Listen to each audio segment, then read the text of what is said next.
반갑습니다.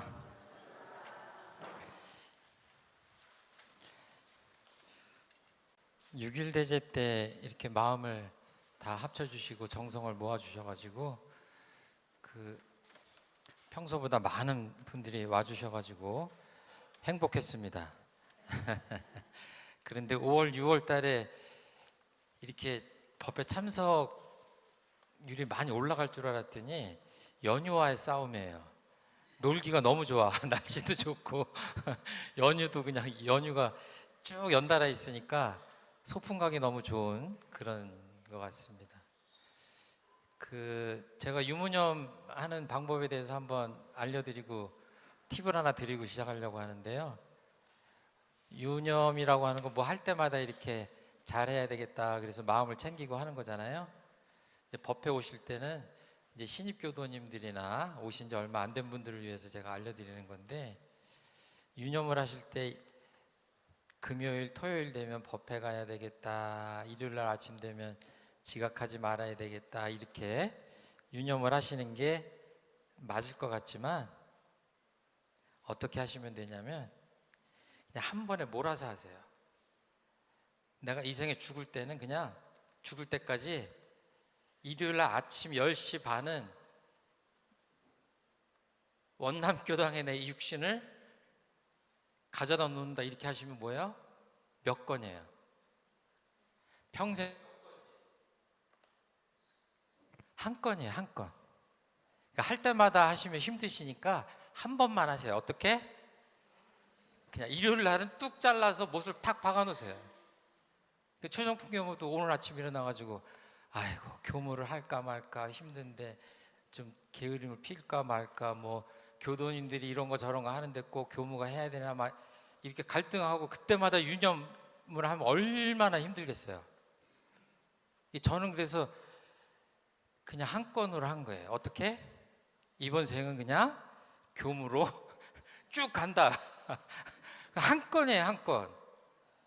원남교당을 짓는데 아이고 땅도 파야지, 흙 판 거 옮겨야지, 시멘트 갖다 부어야지, 설계해야지, 몇 건이에요. 유념할 게 수만 개예요. 그럴 때 유념을 어떻게 하시면 돼요? 우리 관사님하고 그렇게 하실 텐데 한 건으로 하는 거예요. 우리 진사님도 그러시고. 어떻게? 멋지게 짓고 본불식을 멋지게 한다 그러면 한 건이잖아요. 그렇죠? 그렇게 하시는 거예요. 그러니까 다음 주부터 법회 오실 때 어떻게 하시면 돼요? 유념하지 마시고 그냥 오세요. 한번 했으니까. 그렇죠?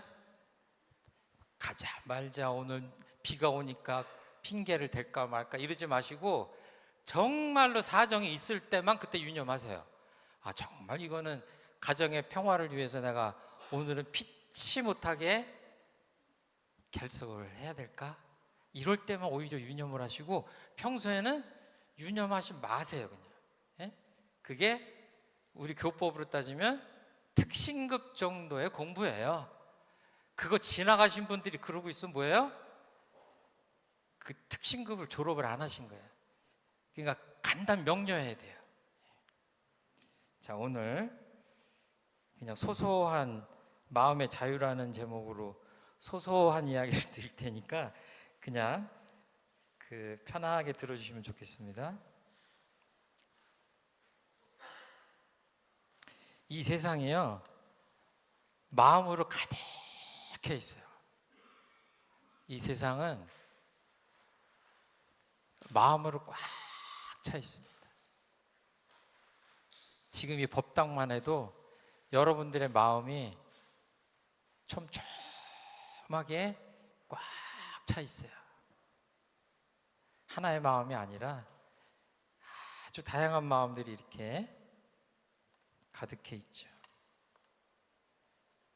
제가 작년에 요만한 화분을 방에다가 놔뒀는데 얘가 너무 이뻐요. 아카시아 꽃처럼 생겼는데 이름은 모르겠는데 이파리가 저녁이 되면 이렇게 오므라들었다가 낮에 되면 이렇게 펴요. 그런데 키가 너무 커가지고 이 블라인드를 넘어가니까 이 성가신 거예요. 키가 좀 작았으면 좋겠어요. 너무 웃자라가지고. 그래가지고 제가 며칠 전에 양해를 구하고 위에를 좀 잘랐어요. 그런데 내 생각과 다르게 옆으로 퍼질 줄 알았더니 이파리가 다 떨어지는 거야. 야, 내가 얘한테 상처를 줬나 보다. 결국 죽어버린 거예요. 결국 밑에를 잘라가지고 그냥 빈 화분으로 놔뒀는데 제가 게을러가지고 버리진 않았어요. 근데 제가 옆에 있는 화분 물을 주면서 물을 줬나 봐요. 무심히. 얼마 있다가 한참 있다가 얘가 요만한 파란 쌍이 나는 거예요. 제가 아 얘가 살아나네? 그러면서 이제 보살폈더니 지금 몇 가닥이 났어요. 그러니까 이런 것들을 마음이라고 표현할 수 없지만 가만히 보면 다 그것도 마음이라고 할 수 있잖아요. 그렇죠? 그러니까 얘가 나를 그냥 보살펴주기 위해서 전지를 하나보다 이렇게 받아들인 게 아니라 마음이 확 상한 것 같아. 결국 막 내가 죽어버릴까 그냥 그냥 낙엽을 다 떨어뜨려 버려. 제가 진짜 마음이 안 좋았어요. 내가 죽으라고 한 게 아닌데, 야 이게 정말 묘하다. 이제 그런 생각했습니다. 이게 얼마 전에 뭐 한 달 전쯤에 제가 한밤중에 그 산책을 가끔 나가는데 조교사 앞으로 이렇게 지나가는데 술 취한 사람이 그냥 별 말도 안 되는 얘기를 막 악담을 퍼부면서 막 인사동 내거리를 막 활개를 치면서 다니는 거예요. 근데 좀 이렇게 피해 가야 되겠다 하는 마음이 들었어요.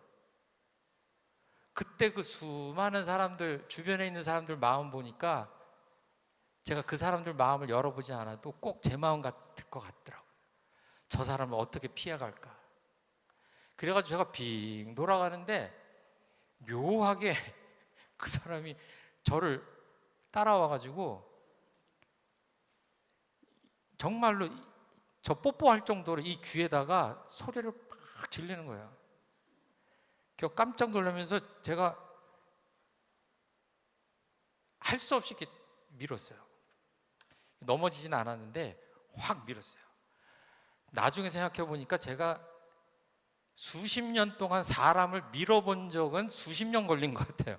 그동안에 그럴 일이 없었어요. 마음이 벌렁벌렁하고 귀에다가 막 고함을 치니까 제가 피해간다고 했는데 잠깐 방심했나 봐요.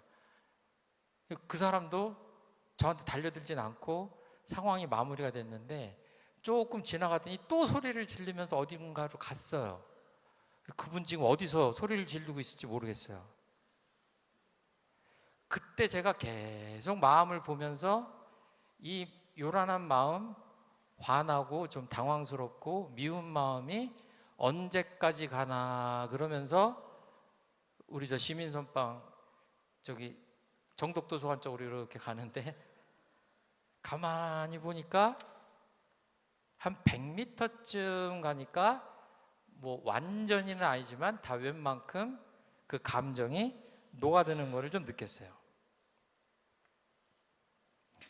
이 세상은 마음으로 가득하고 이제 마음 때문에 우리들의 행복과 불행이 좌우되기 때문에 대종사님이 마음 공부 이야기를 많이 하시잖아요. 그 기본은 내 마음만이 아니라 상대방 마음, 주변에 그야말로 강아지, 고양이도 다 마음이 있고 식물한테도 마음이 있는 거 아닌가, 이런 식으로 이렇게 마음을 늘 보는 그런 공부를 해야 우리가 이제 깊은 마음 공부 세계로 들어갈 수 있지 않을까, 이렇게 생각을 합니다. 지금 기분이 어떠세요? 조금씩 다 다르시겠죠, 그렇죠? 법회 오셨으니까 특별히 기분 나쁘실 것 같진 않아요. 그런데 소소한 일로 불편할 수 있어요.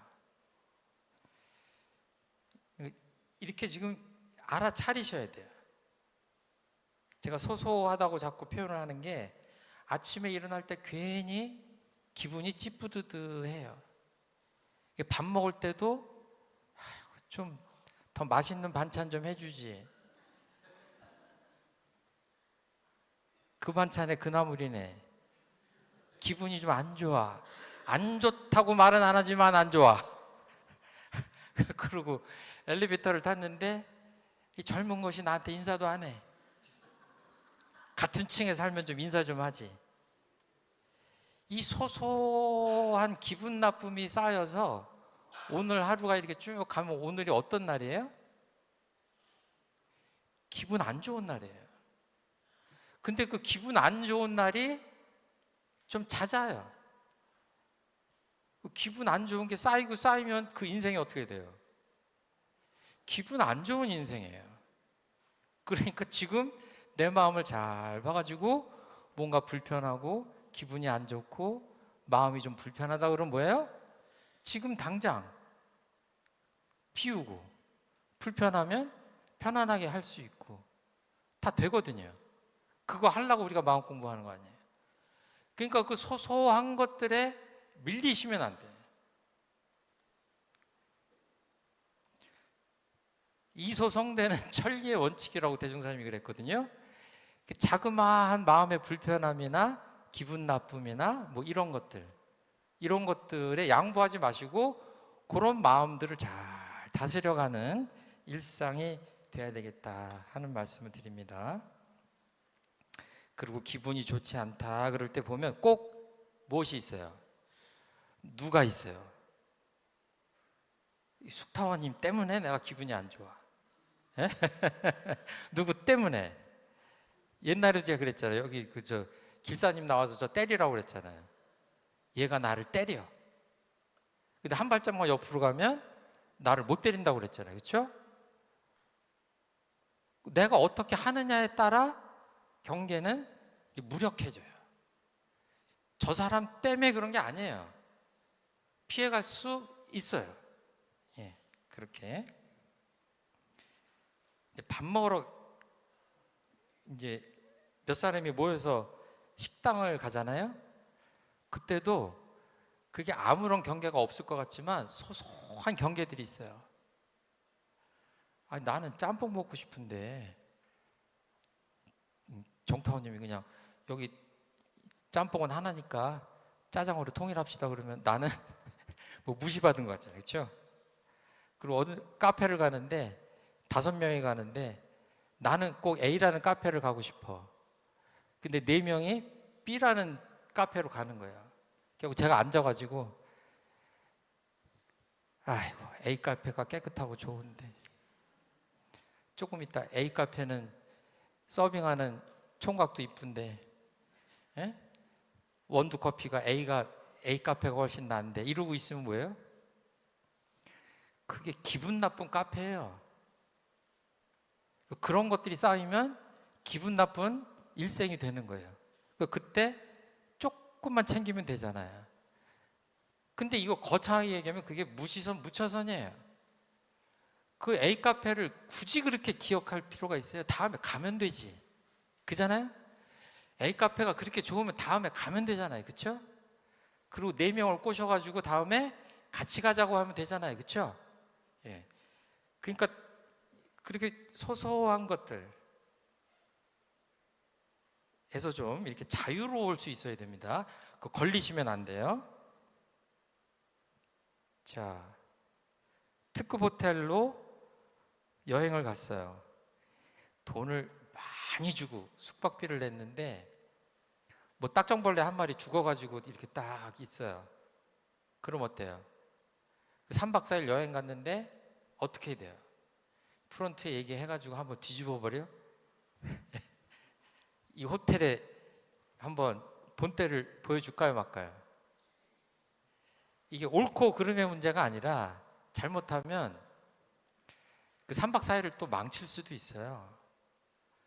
그거를 바로잡는 게 정의로운 일이긴 하지만 그때 내 마음의 불편함이나 에너지 소모, 감정 소모를 생각하면 어때요? 저 같으면 좀 미안하지만 그냥 그 얘기는 안 하고 그냥 지낼 것 같아요. 근데 그거는 뭐 정답은 없어요.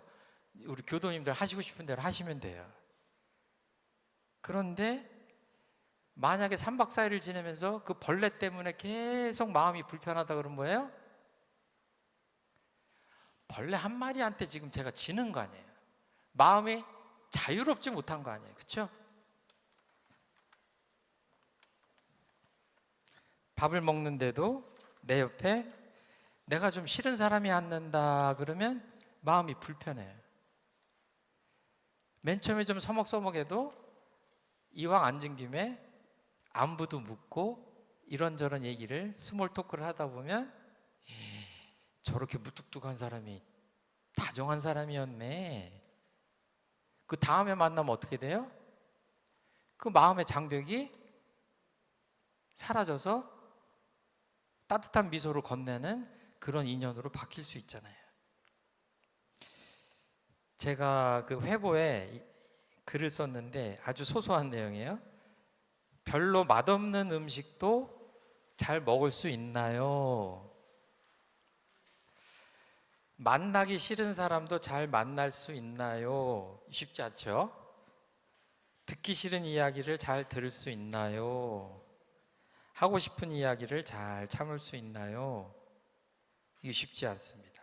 깊이 들어가면 나한테 무엇이 있어서 이런 경계가 생길까 하는 것도 이제 공부거리고, 깊이 들어가면 내 마음의 본래자리까지 찾아 들어가지 않으면 이러한 소소한 경계가 끊임없이 내 삶을 이제 소모적으로 만들고 힘들게 만든다.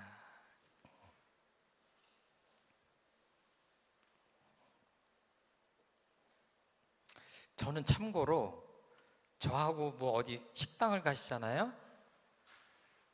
한 가지 정도만 빼놓고는 다 먹어요. 그래서 뭐예요? 가시 자는 대로 가요. 후배들하고 회식을 가도 뭐예요? 그냥 후배들 원하는 게 뭐냐 그쪽으로 맞춰줘요. 그 다행한 거죠. 왜냐하면 제 위장이나 비위가 괜찮으니까 그렇게 되잖아요. 그렇죠? 근데 위장이 안 좋아가지고 늘 어떤 특정 음식만 먹을 수 있다고 하면 쉽지 않죠. 그러니까 이런 것들을 봐도 이 마음 공부나 여러 가지 것들을 어떻게 해야 될지 유추할 수 있지 않을까. 결국은 나라는 것에 이렇게 갇혀버리면 자유롭지 못하게 됩니다. 나를 누가 묶어둔 게 아닌데, 그러니까 바가지에다 물을 떠가지고 태평양에다 이렇게 뿌리면 한강에다 뿌려도 마찬가지죠. 태평양하고 다 연결되어 있으니까 물하고 확 합쳐지잖아요. 그렇죠? 근데 제 마음을 물이라고 비유해가지고 한 바가지 물을 비닐봉지에다 넣어가지고 꽁꽁 묶어가지고 고무줄로 챙챙 동인 다음에 저기 크루즈선 타가지고 태평양 한가운데다가 이렇게 툭 던져놓으면 어때요? 태평양하고 하나가 된 거예요? 태평양은 태평양이고 나는 나잖아요. 그 비닐봉지 안에 들어있는 한 바가지 물이 나와 같잖아요. 그렇죠? 그 뭐 무한히 뭐 이런 저런 마음의 자유니 얘기하지만 뭐 진리와 하나 된다 이러지만 비유를 하자면 그런 거예요. 내가 이 비닐봉지를 뚫어버리든지 칭칭 동요맨 고무줄을 풀러버리든지 그래서 합쳐져야 하나가 되는 게 아니냐. 이게 괜한 분별을 해요. 제가 평생에 한 안경 쓴 이후로 2번 제가 안 좋은 대우를 받아봤거든요. 한 번은 가게에서 오래전이에요. 수십 년 전. 들어갔는데 재수없다는 표현을 하는 거예요. 제가 그렇게 재수없게 생겼습니까? 안경 쓴 사람이 첫 번째 손님으로 들어오면 그날 공친다는 그 미신들이 있을 시절이에요. 대놓고 뭐라고 하진 않았지만 재수없단 그 기운이 가득하게 저를 맞이하는 거예요. 그 불편했어요. 뭐 어쩌라고요? 안경을 벗을 수도 없고, 그렇죠? 요즘은 또 왜 안 그러는 거예요? 요즘 그런 가게 주인들 없잖아요. 어떻게 해서든 여기도 거의 많이 쓰셨네. 재수없는 분들이 많이 계시네 여기. 그 재수없다고 생각하는 그 마음이 있으면 고객 반은 잃는 거예요. 그 집이 재수없는 가게가 돼요. 자기 생각이 재수가 없는 거지. 그렇죠? 제가 네모난 막대기예요. 그런데 동그란 구멍에다가 제 막대기를 이렇게 꼭 끼워서 그 공간을 없이 하려고 그러면 어떻게 해요? 안 되죠. 그 옆에 구멍이 생기잖아요. 그러면 세모난 데에다가 제가 네모난 모양이니까 이걸 껴도 안 맞아요. 그렇죠? 꼭 맞추기가 힘들어요. 근데 마음 공부를 잘하는 사람은 어때요? 맞추려면 다 맞추는 거예요. 그러니까 그 도덕경에 보면 어떤 표현이 나오냐면 상선약수다. 그 최상의 선은 물과 같다, 이런 표현이 나와요. 그러니까 제가 능력이 없어가지고 어떤 성격의 어떤 나이대에 어떤 식으로 살아가시는 교도님만 이뻐. 그럼 어떻게 되죠? 그렇지 않은 교도님은 다 안 이쁜 거예요. 이게 교도님들 탓이에요? 내 탓이에요? 내 탓이죠. 내 마음의 모양이 그렇게 하나로 결정되어 있는 거예요. 그거를 뭐 어렵게 얘기하면 상이다, 상이다, 뭐 고정관념이다, 이렇게 표현하잖아요. 그러니까 이 법문에 보면 마음을 알아서 마음의 자유를 얻자는 것인데, 생사의 원리라 생사를 초월하고 죄복이 있지를 알아서 죄복을 임의로 하자는 것이니라. 교당을 다니는 것이 왜 다녀요? 복을 받으려고 하잖아요. 죄는 경감시키려고 하잖아요. 그리고 생사도 좀 자유할 수 있으면 좋잖아요. 그런데 그게 어디서 오냐면 다 마음의 자유에서 오는 거예요. 그러니까 마음 공부를 하자고 하는 거예요. 그런데 내가 내 마음이 내 마음대로 안 된다 그러면 뭐예요? 그때마다 왜 그런지 깊이 나를 보고 이 마음 공부를 다시 챙기고 하지 않으면 계속 경계는 많아지고 내가 불편하고 불행한 것은 내 탓이 아니라 남 탓이고 천만 경계 탓이고 이렇게 되는 거예요.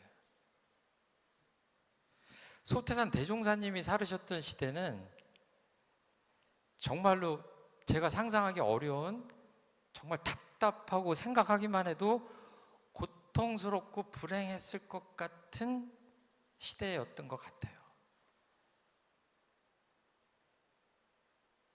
제가 만약에 그 시절에 교무를 했다면 늘 얼굴을 찡그리고 있었을 것 같아요. 보기 싫은 낙가무라 형사는 맨날 오지, 순사들이 와라 가라 하지, 법문할 때 저 뒤에서 엿듣지,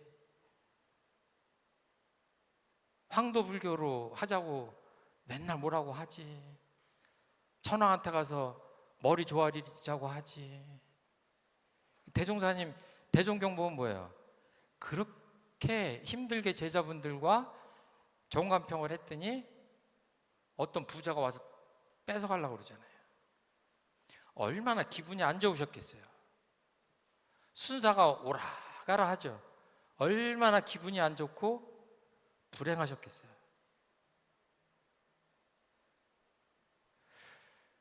그러니까 대종사님 그 시절에 흐뭇한 미소나 여유 있는 미소를 짓지 못하신 거 아니에요? 어떻게 생각하세요? 그 시절에도 대종사님은 불행해서 마땅한 그 시절에도 불행하지 않으셨어요. 그 일하기 힘든 그 상황에서도 하실 일을 따복따복 여유롭게 행복한 표정으로 제자들과 함께 해내신 거예요. 이런 것들이 크고 작음의 문제는 있지만 결국 같다. 대종사님께서는 이런 말씀도 하셨어요. 중생은 희로애락에 끌려서 마음을 쓰므로 이로 인하여 자신이나 남이나 해를 많이 보고, 보살은 희로애락에 초월하여 마음을 쓰므로 자신이나 남이나 해를 보지 않고, 부처는 똑같아요. 이게 지금 반복되는 겁니다. 희로애락을 중생과 보살과 부처가 쓰는 법이 다르다는 이야기를 반복적으로 하시는 거예요. 부처님은 희로애락을 노복같이 부려쓴다 이렇게 하셨어요. 그러니까 뭐예요? 이 감정에 물들지 않고 감정을 늘 여유롭게 컨트롤 하신다는 얘기예요. 이게 쉽지가 않죠, 해보면. 그러기 때문에 자신이나 남이나 이익을 많이 본다 이렇게 표현을 하시는 겁니다. 그래서 무시선법에 보면 경계를 대할 때마다 공부할 때가 돌아온 것을 염두에 잊지 말고 라고 하셨죠. 그리고 또 공부를 잘한 다음에 어떻게 보냐면 평소에 심히 좋아하고 싫어하는 경계에 놓아 맡겨보자 이런 표현도 하세요. 그러니까 뭐예요?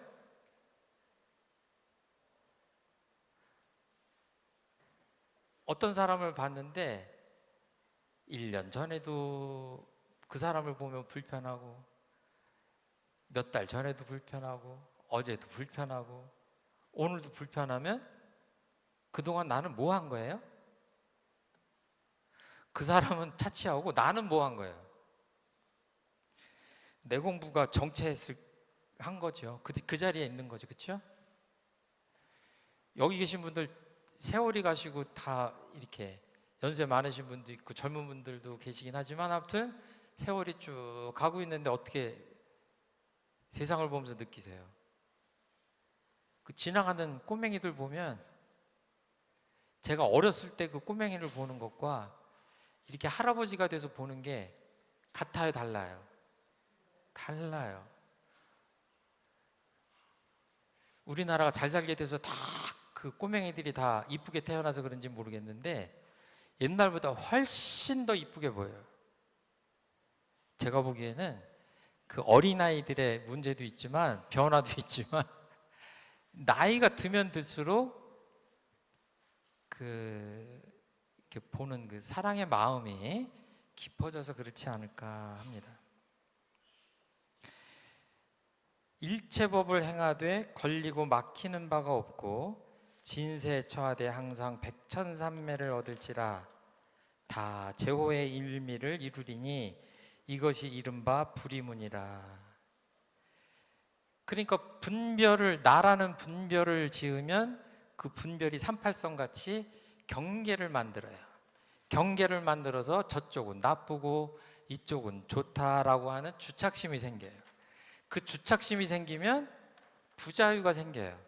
그 38선을 넘어가면 큰일 나잖아요. 그렇죠? 그러면서 서로 고통받아요. 이렇게 마음의 그 흐름이 그렇게 되어 있는 거예요. 근데 그게 뭐예요? 그게 무너지기 시작하면, 괴남 분별과 경계가 없어지기 시작하면 이 세상의 천만 경계가 다 제호의 일미, 아주 맛있는 그 무슨 버터 치즈 같은, 버릴 것이 하나도 없는 가장 맛있는 음식에다 부처님께서 비유를 하신 거예요. 그러니까 뭐예요? 이거는 음식 맛으로 살아가는 세상이 아니라 내 입맛으로 살아가는 세상을 얘기하신 거예요. 그게 무지선법에 나와요. 불이 뭐예요? 둘이 아닌 거예요. 이쁘고 밉다, 사랑한다, 미워한다 이런 게 없는 그런 세상으로 이제 간다 이렇게 말씀을 해주셨습니다. 그러니까 생사 자유, 윤회 해탈 이런 것만 마음의 자유다 이렇게 거창하게 생각하지 마시고 소소한 일상생활에서의 마음의 불편함이나 또는 이런 것들, 그 경계들을 잘 그때마다 내가 좋고 끌리고 편하고 불편하고 이런 것에 끌리는구나 이렇게 잘 알아채시고 그때마다 깊숙이 나를 보시는 공부를 하시면 그게 무지선 무처선이 되고 거기서 큰 자유로 나아갈 수 있지 않을까 하는 말씀을 드립니다. 그리고요, 제가 이거 잠깐만 뭐 이상한 유인물 하나, 이게 저 뒤쪽에 송타원님 앉아 계신데, 송타원님이 최근에 이사를 가시면서 수없이 많은 이 교당의 추억의 흔적들을 모아두셨다가 주신 것 중에 하나예요. 제가 너무 이뻐가지고 우리 원불교 원남교당 회보 이 로고를 이걸로 바꾸려고 그래요. 얼마나 이뻐요, 이 붓글씨가. 그쵸? 그리고 여기 보면 우리 사회는 김일상 교무, 회장님은 고문국 보사님, 또 경강도 하셨어요. 또 정가도 하고, 박은국 향타원 법사님께서 그때 교무님이셨어요. 그 뒤에 보니까 출석수가 청소년까지 합쳐가지고 230명이나 됐어요. 제가 이거를 보고 굉장히 행복함을 느끼면서도 이야, 내 숙제가 크다 이런 생각을 했습니다. 설명 안 드려도 아시겠죠. 그리고 우리 관산 회장님께서 1인 1사를 하자, 뭐든지 꼭 교당에 하나씩 이렇게 일을 합력을 하자 이러셨는데, 이게 지금 송타원님한테도 이런 보물이 넘칩니다. 그리고 우리 교도님들 집에도 이 원남교당의 역사하고 관련된 보물들이 많으실 텐데, 제가 이제 6.1 대제도 지났으니까 정신 차리고 그런 것들을 좀 챙기려고 합니다. 그래서 제가 이거 다 디지털로 이렇게 떠가지고 우리 원불교 홈페이지에 가면 우리 원불교 원남교당이 태어났을 때, 1살 때, 2살 때 해가지고 지금 환갑 넘어서 칠순을 바라보고 있는데, 그때까지의 역사가 참 눈에 보이게 그렇게 하려고 하니까, 조금 이따 제가 말씀드리면 그 서랍 속에 있는, 앨범 속에 있는 흑백 사진 같은 것들도 교당으로 갖고 오시면 됩니다. 제가 이 박물관장을 모십니다. 건물은 없지만 그렇게 촘촘하게 옛날 추억을 잘 담아주실 우리 박물관장님을 모시면 제가 합력해서 그렇게 원불교 추억을 이렇게 쭉 디지털로 보관을 하려고 합니다. 언젠가는 원불교 원남박물관이 개관될 길을 기대하면서 오늘 제 말씀 마치도록 하겠습니다. 감사합니다.